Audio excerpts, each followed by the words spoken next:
All Indiana Politics is your premier source for Indiana politics, focusing on issues that matter to you. I still want us to be the best in the Midwest. We can't afford another lockdown. Give the citizens of this country the relief they need. Education in the state of Indiana remains priority number one. In-depth, nonpartisan coverage. We don't know exactly where the economy will be in January. People are worried with good reason. Exclusive interviews with Indiana's political leaders. We have the resources here in the state of Indiana to care for those who are in need. Expert analysis on critical legislation. We need to reform those laws. This recovery is going to take some time. We've got to anticipate that there'll be a budget shortfall. From Wish TV, this is All Indiana Politics Podcast on the All Indiana Podcast Network.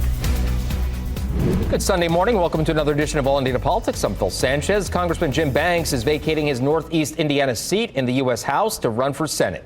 The renames will appear on the ballot: Republican Marlin Stutzman, Democrat Kiley Adolph, and Libertarian Jarrad Lancaster. We invited all three candidates to appear on our show. Adolph and Lancaster accepted. Stutzman's campaign did not respond to multiple requests for an interview. We begin with Kiley Adolph. You know, my why for running is simple, and that's people. And I've really made it my life's work to serve people and empower communities. So I wanted to take that same commitment to people and communities to this space, which we need it now here more than ever.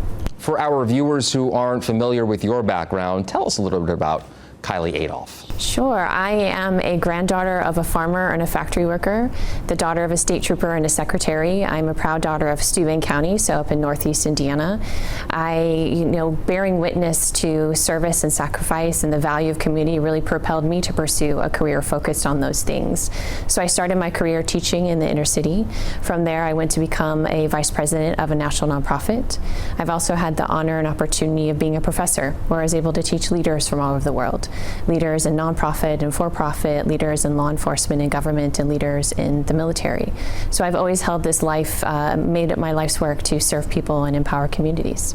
What are some of the issues most important to you? So it's been interesting traveling around the district, and there are some common themes that continue to come up when we talk with voters. You know, we've been everywhere from Fremont to Fort Wayne, Huntington to Hartford City.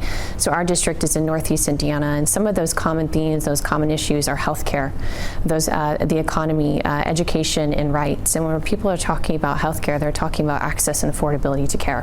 When people are talking about the economy, they're talking about access to good jobs, being able to earn a living wage and afford housing.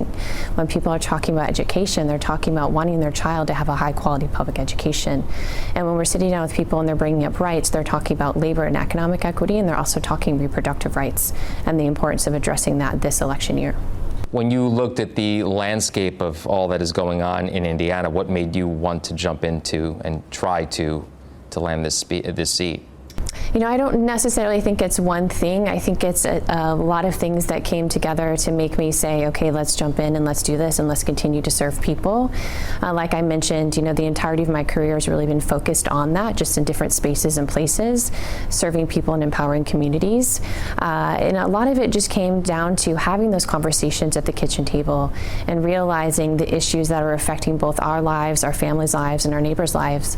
And it was time for someone to step up and give that a voice. So that's really what led me to this space. Specifically in this district, what do you think needs to change?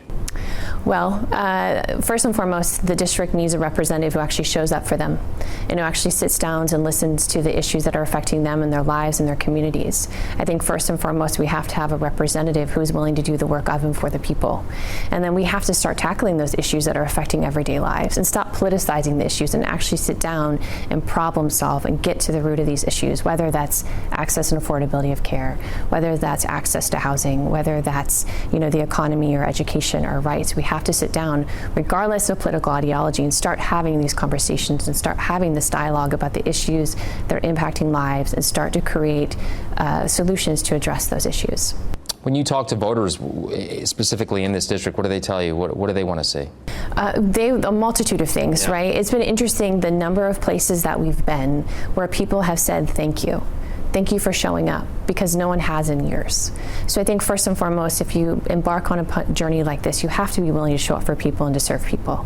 So I think they want to see more of the people who are in government to actually show up and have conversations with them, and to remind them that they're there to serve them. This is what this is about. This is the beauty of living in a democracy, is we can elect officials who can serve us and who can empower us and who can make our communities better. So more than anything, they want someone to show up. And they also want someone to understand the issues that are affecting their everyday lives. You know, I grew up in a working middle class family, and we understood what it meant to struggle. We understood what it meant to succeed. So having someone who understands those issues that are affecting lives, whether it's, you know, affordability and accessibility in the different aspects of our lives and society. Do you think Jim Banks dropped the ball there? I think there's room for improvement, for sure. And that's based on feedback from the voters, where they're saying thank you for showing up because no one else has. Yeah. So that being said, you know, he was pretty successful when it came to election time. So how do you plan to fight that? Obviously, he's not running, but you're up against an establishment in this district. So how do you plan to fight that? Well, first and foremost, we have to get people to turn out. We have to get people voting. We're 50th in voter turnout in the United States. So that's a big issue in and of itself. And so much of that is about voter access and information, and just sharing with them the issues at hand, sharing with them who's on the ballot, sharing with them, you know, here's where you can vote, here are the times in which you can vote. So first and foremost, we have to get people to the polls. And then also sitting down and having these conversations with people, again, regardless of political ideology, and just say, you know, unfortunately, as soon as you say I'm a Republican or a Democrat, there's this automatic divisiveness. But at the end of the day, we all want what's best for our communities. So the more we can sit down and build a bigger table and say everyone is welcome, let's have those conversations. We're not going to agree on everything, and that's beautiful and that's okay, because that's part of living in a democracy. But at least let's start having that dialogue and having those conversations. So I think it has to begin there. It has to say, everyone, let's come to the table and have these conversations, regardless of where you are politically. And then we have to get people to turn out to vote. We're 50th in voter turnout, so we have a voter apathy problem in Indiana. So being able to address that is going to be key for all races throughout the state. All right, coming up, we hear from the Libertarian candidate for the 3rd District, Jarrad Lancaster. Welcome back. We continue our coverage of the race for Indiana's 3rd Congressional District with Libertarian Jarrad Lancaster. He's a first-time candidate who works in the medical device field. He sat down with our government reporter, Garrett Berquist, and as a reminder, Republican candidate Marlin Stutzman did not respond to multiple requests for an interview. And joining us now is the Libertarian candidate for the 3rd Congressional District, Jarrad Lancaster. Jarrad, thanks for coming in today. Thank you for having me. Why are you running for Congress? Wow, there's a long story. One of the main reasons, or I guess what got me involved in the politics, was when we hit COVID, and believing in the bodily sovereignty, I was involved with the convoys that went to D.C. in 2021. I was one of the original founders of the American Freedom Convoy to D.C., and we sent convoys to D.C. And basically from there, I was invited to speak at the Capitol in Wisconsin about the convoys, but they were working election integrity. We got into some election integrity things, mainly Wisconsin and Arizona was kind of my main focus. And then at that point, Mr. Banks said that he was going to run for Senate instead of Congress, and it was a deal where it was, if not me, who, and if not now, when. So the economy is playing a big role in this election, especially inflation and the cost of housing. What's your plan to deal with those two issues? You know, I think that one of the biggest players that we have for inflation right now is really a lot of the omnibus bills that we are just printing endless money. We have everything going on with Ukraine. We have everything going on with Israel. And from a libertarian standpoint, we don't believe that we should be involved in those situations. So, you know, I would not be voting to send any money to either one of those conflicts. So, but going back to the issue of government spending, so basically you blame government spending for the inflation situation? I think that plays a huge part. I mean, it's not just the spending, it's the printing of the endless money that drives that inflation as well. The southern border and immigration are also major topics this time around. What's your plan for dealing with the situation at the southern border? You know, unfortunately, I think that when everybody hears to secure the border, they hear close the border. And I don't think that that's the situation at all. I don't think that we need to close the border, but I do believe that we need to secure the border. But I think that we need to find a way to actually streamline our immigration system. It's ridiculous that it takes somebody that is seeking to have a better life within the United States 12 years and thousands of dollars in fees to be able to become a legal citizen. I think that we need to streamline that, and that will allow actually more numbers within immigration in, and if we do it correctly, it will allow the people that are already citizens some safety within vetting, so we don't have the concerns that that the right seems to be concerned about, and it satisfies more or less really what the left is concerned about as far as the immigration numbers. Our national debt is now at $35 trillion and climbing. What's your plan to bring it down? With any luck, Trump will come out and say, you know what, I'll just raise you, let's get rid of the income tax, and let's just go to a flat sales tax, because with that, the American people win. It's still taxation, but the right complains that the rich aren't taxed enough, so that takes care of that flat tax. And the left says that the rich aren't taxed enough. That takes care of that with a flat sales tax. And then also we have on the immigration side of it, we're paying our tax dollars on the immigration side of it, and we have the undocumented people that don't pay into our tax system. So with a flat sales tax, that would take care of that too. Satisfies the right, satisfies the left. So I think that, and along with that, then we could greatly reduce the number of people that we have within the IRS, which is also going to save the taxpayers money. We've talked a lot about national level policy issues so far. What's one thing that's specific to the 3rd District you'd like to work on if you're elected? So, and it kind of drives back to national policy, but we have a lot of things going on in the 3rd District right now, one with green energy. And that's the taxpayers' dollars that's footing that bill. So, you know, at the federal level, I don't think that the taxpayers should be footing that bill for the green energy. If these green energy companies can come in and they can do these things without the subsidies, then I'm all for them. But for the taxpayers to have to foot that bill, I don't believe that they should have to. So another thing that I would like to do too, especially when it comes to fire, police, and EMS, is because I am a retired volunteer firefighter, I would like to be able to place somebody within my office, within the 3rd District, that can help these departments write grants to be able to seek money that is there. All right. Coming up here on the show, Indiana's best political team cuts through the spin on Indy's spinning problem.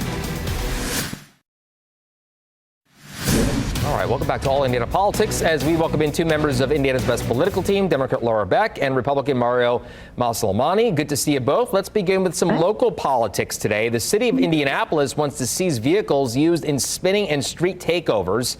An ordinance to do so is moving very quickly. Mario, you're the former prosecutor here. How effective would this ordinance be? I think the key component of this ordinance is the fact that they're going to be seizing the vehicle and taking it for 30 days. Until these people are penalized, they're going to keep on committing this bad behavior. I wish that the fines and the penalties were a little higher. That the tow fee, I understand, they need to make the every day that it sits in the tow yard to be a higher penalty, because then once it starts hurting people's pocketbooks, then they will take this more seriously. But I do agree with the part of the ordinance where their car or vehicle could be towed and impounded for 30 days. I think that is a true deterrent from allowing these people to basically block streets and to cause all sorts of issues within the city of Indianapolis. I think it makes sense. Laura, it seems like you do as well. And related to that, Laura, and I'll let you respond, but also the head of the local police union wants state police to help IMPD respond to these street takeovers as well as crime in general. Well, I mean, I think going back to the street takeovers, I think one thing I wanted to definitely say is that I appreciate the fact that the city county council moved so quickly on this. This is really something that we have got to put an end to, that we've got to stop. And I appreciate everything law enforcement particularly has done in this process to make sure that we take the cars away, we raise the fines, we do all the things we need to do. From a personal note, at least a couple of those locations are not far from where I live. And what really irritates me so incredibly much is that not only is there reckless driving, but this is happening when kids are coming home from football games, when parents are bringing their kids home from things. You've got seniors coming home. You've got folks coming home from work, and it is literally disruptive to these neighborhoods, and it is criminal activity. And so I think I agree with Mario. I think the penalties need to be stronger on all fronts on it. Related to the head of the FOP union's call to have the state police come in, I think that's something that the city government folks, IMPD, law enforcement partners can identify and work out to do that. I do know that the budget process is going through for the city, and I do know that public safety receives, in many cases, the majority of those funds. Yeah. So I think we have to let them figure out at that level how to make that happen. Yeah.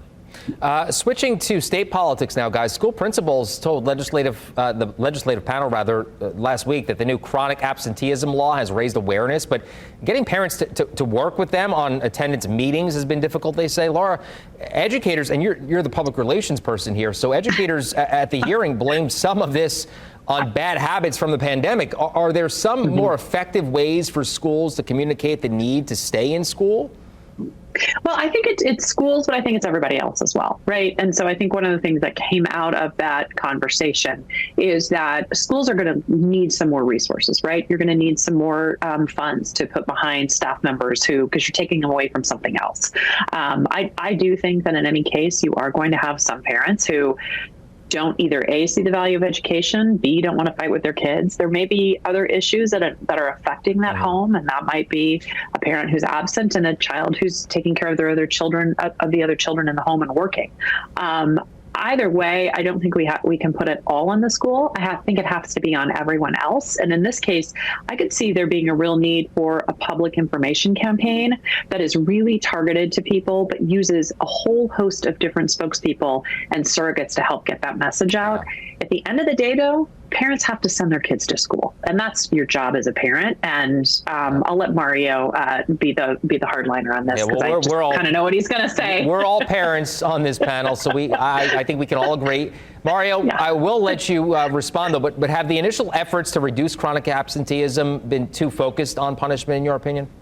I don't think so. Because as the end of Laura's statement was that we need to make sure that parents understand the importance of having their kids go to school. And that is the key. The schools can do their part. The federal government, state government, and local government can try and do their part. But at the end of the day, it's the parents' responsibility to make sure that their children are going to school. Yeah. In Hamilton County and some of the other sort of suburban counties, they have started actually filing charges against people that are basically not sending their kids to school and don't have any excuse for it. And so until we start penalizing these parents, and not just penalizing these parents, but also making sure that the public is aware that local governments are going to penalize these people, that's the only way that these people are going to say, hey, I understand that if I don't send my kid to school, I could have a. Hey, quickly, guys. I'm sorry to interrupt, Mario. I just want to get your thoughts. I have a minute left, less than a minute, on the governor's debate that's coming up here on Wish TV this week. What are you looking for? 30 seconds to you, Mario. To be honest with you, it's not going to matter. Braun is going to win this. The key for him is to do no harm, right? Don't have a Richard Murdoch moment. So to basically, at this point, he's on cruise control. Laura? Do no harm is what I would tell his campaign. Go ahead, Laura. I think that debates do matter because of Richard Murdoch. And I think that we're going to see a very striking contrast between the two candidates and their campaigns, the running mates, and the platforms they're doing. It'll be really interesting to see how Jennifer McCormick does stack up against Mike Braun, simply because he's been in the Senate so long and is a seasoned debater. So I think it will matter simply because of Richard Murdoch and Donald Trump. All right, well, we'll see what happens there. Thursday night right here on Wish TV. Good to see you both. Thank you so much. We'll talk to you soon. Thank you. We'll be right back. Thank you for joining us for All Indiana Politics. We'll be back here next Sunday morning, as always, at 9:30. And remember, tune in this Thursday, October 3rd at 6 p.m. for our live televised debate in the race for governor. Have a great rest of your weekend. From Wish TV, this is All Indiana Politics Podcast on the All Indiana Podcast Network. Watch All Indiana Politics live Sunday mornings at 9:30 on Wish TV and at wishtv.com. Subscribe to this podcast and listen weekly here on the All Indiana Podcast Network. And be sure to discover even more great podcasts at allindianapodcastnetwork.com.